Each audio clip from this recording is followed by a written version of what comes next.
All right, guys, how's it going? Welcome back. Hope you guys enjoyed the video of all the teachers. We had a really good time trying to get together all of our videos and pictures. So yeah, I miss you guys though. All right, so we are on chapter 17. And just a quick recap. Who remembers what he found at the end of the chapter of chapter 16? He found the tail of the plane. All right, so let's see what he does with it. He turned back to his campsite and looked to the wreckage. He had a lot to do: rebuild his shelter, get a new fire going, find some food, or get ready to find some food, make weapons. And he had to work slowly because his ribs hurt. So remember, there was the tornado, and he had been swept away. First things first, he tried to find some dry grass and twigs, then peel bark from a nearby birch to shred into a fire nest. He worked slowly, but even so, with his new skill, he had a fire going in less than an hour. The flames cut the cool, damp morning and crackled and did much to bring his spirits up, not to mention chasing away the incessant mosquitoes. With the fire going, he searched for dry wood. The rain had driven water into virtually all the wood he could find. And at last, he located some in the thick green evergreen, but the top branches had covered the lower dead ones, keeping them dry. He had great difficulty breaking them, not being able to pull much with his arm or chest muscles, but finally got enough to keep the fire going all day and into the night. With that, he rested a bit, eased his chest, and then set about getting his shelter squared away. Much of the wood from his original wall was still nearby, and up in back of the ridge, he actually found a major section of the weave still intact. The wind had torn it out, lifted it, and thrown it to the top of the ridge, and Brian felt lucky once more that he had not been killed or more seriously injured, which would have been the same, he thought. If he couldn't hunt, he would die, and if he was injured badly, he would not be able to hunt. He jerked and dragged wood until the wall was once more in place, crudely, but he could improve it later. He had no trouble finding enough pine to make a new bed. The storm had torn the forest to pieces. Up in the back ridge, it looked like a giant had become angry and used some kind of massive meat grinder on the trees. Huge pines were twisted and snapped off, blown sideways. The ground was so littered with limbs and treetops sticking every which way that it was hard to get through. He pulled enough thick limbs in for a bed, green and spicy with the new broken sap smell. And by evening, he was exhausted, hungry, and hurting, but he had something close to a place to live again, a place to be. Tomorrow, he thought, as he lay back in the darkness, tomorrow maybe the fish would be back, and he would make a spear and a new bow and get some food. Tomorrow he would find food and refine the camp and bring things back to sanity from the one completely insane day. He faced the fire. Curving his body, he rested his head on his arm and began to sleep when a picture came into his head, the tail of the plane sticking out of the water. There it was, the tail sticking up. And inside the plane, near the tail somewhere, was the survival pack. It must have survived the crash because the plane's main body was still intact. That was the picture, the tail sticking up and the survival pack inside, right there in his mind as he dozed. His eyes snapped open. If he could get the pack, he thought. Oh, if I could get the pack. It probably had food and knives and matches. It might have a sleeping bag. It might have fishing gear.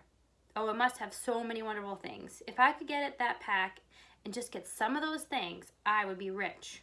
So rich if I could get at the pack. Tomorrow, he watched the flames and smiled. Tomorrow I'll see.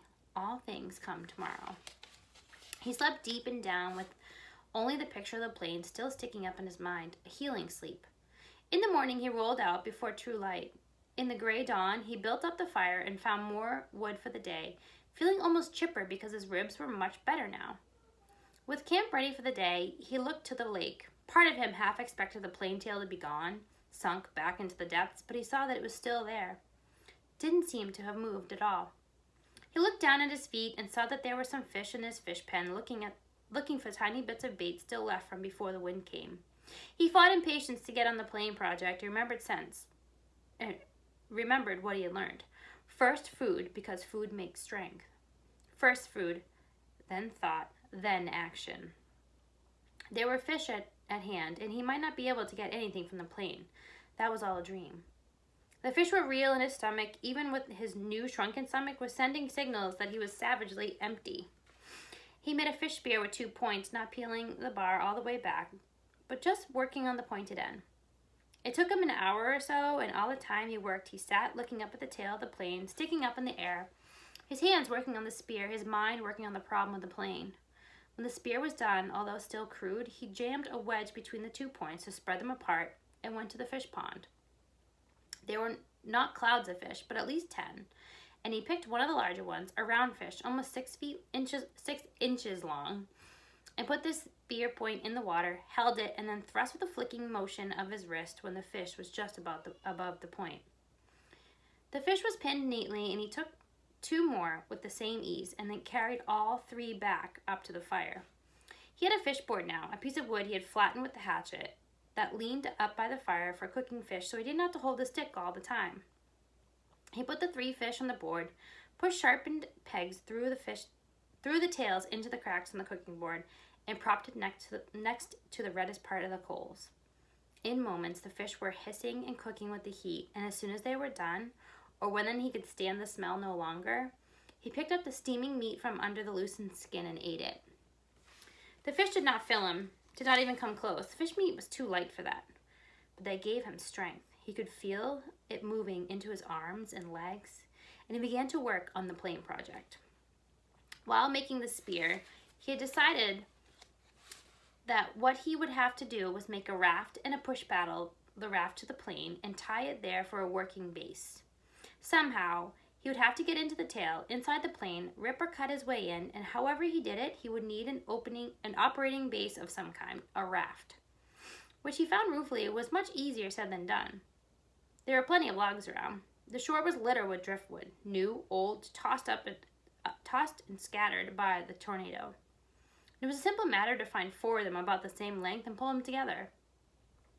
Keeping them together was the problem. Without rope or cross pieces and nails, the logs just rolled and separated. He tried wedging them together, crossing them over each other, and nothing seemed to work. He needed a stable platform to get the job done. It was becoming frustrating, and he had a momentary loss of temper, as he would have done in the past when he was the other person. At that point, he sat back on the beach and studied the problem again. Sense. He had to use his sense. That's all it took to solve problems. Just sense. It came then. The logs he had selected were smooth and round and had no limbs. What he needed were logs with limbs sticking out, and then he could use the limbs to one of the logs over the limbs of the other ones and weave them together as he had done his wall, the food shelf cover, and the fish gate. He scanned the area above the beach and found 4 dried treetops that had been broken off by the storm. These had limbs and he dragged them down to his work area at the water's edge and fitted them together. It took most of the day. The limbs were cluttered and stuck any which way, and he would have to cut one to make another fit, then cut one from another log to come back to the first one, then still another from a third log would have to be pulled in. But at last, in the late afternoon, he was done, and the raft, which he called the brush pile one, for its looks, hung together even as he pulled it to the water off the beach.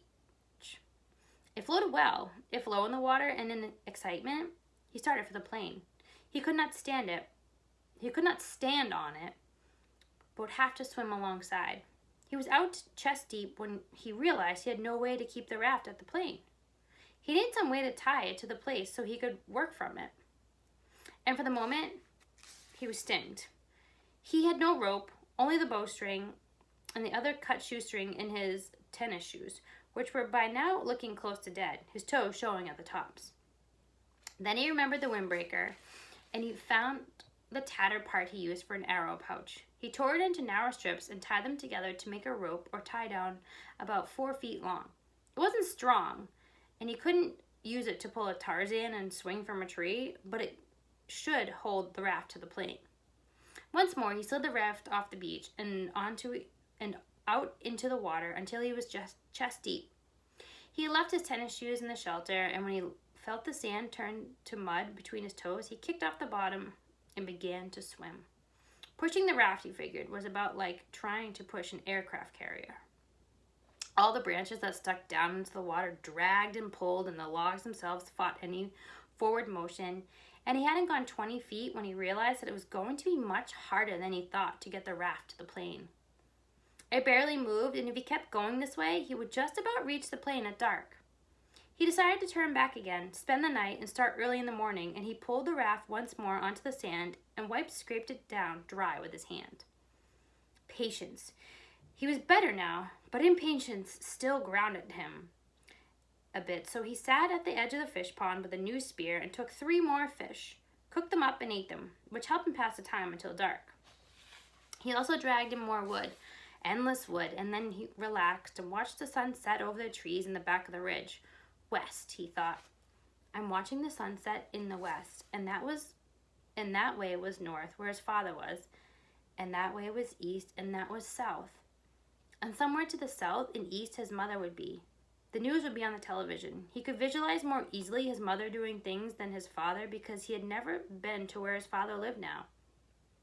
He knew everything about where his mother lived. She would have the small television on the kitchen counter and be watching the news and talking about how awful it is in South Africa and how cute the baby in the commercial looked, talking and making sounds, cooking sounds.